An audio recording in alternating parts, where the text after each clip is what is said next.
Good morning guys. Welcome to my channel, Time Snackers. Dito tayo guys sa Daang Nia, katabi ng Rilis. Ayan sa likod ko guys, yan ginagawa. At ito dahil sa likod ko guys, papuntang Golod, Baclaran, Marinig. Ayan.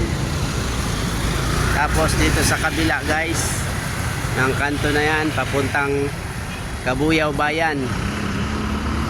Yan, tapos dito sa kabila guys, papuntang San Isidro. Ayan guys. Tingnan natin guys yung signage, kung tama o hindi. A few moments later.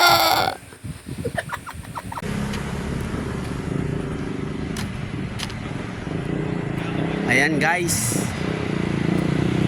Mali nga guys. Ang nakalagay sa papuntang Cabuyao Bayan, ang nakalagay Barangay San Isidro. Barangay San Isidro.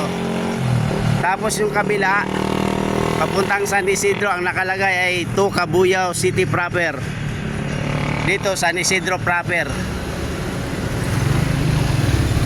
Maling-mali guys. Siguro ang gumawa nito guys, hindi taga rito. Daming maliligaw dito guys. Ayan, bagong gawa na kalsada papuntang Golod, Marinig at saka Baclaran. Yan, lusot-lusot na, papuntang Mabuhay, pwede. Ito guys, papuntang San Isidro, papuntang Mamatid. Kapag papunta kang Calamba, pwede po dyan. Dito, papuntang Katapatan, Cabuyao Bayan, pwede rin dyan, Marinig. Tapos papuntang Poblasyon. Ayan guys. Kaya maling-mali po yung signage guys. Siguro ang gumawa nito guys, hindi taga rito.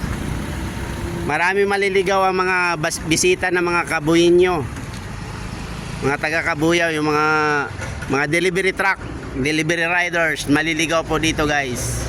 Ayan guys. Ayan guys, dito na lang guys para malaman ng mga Kabuyawinyo na mali yung signage, hindi taga rito ang gumawa. And guys, dito na lang guys. Maraming salamat. God bless all and bye bye.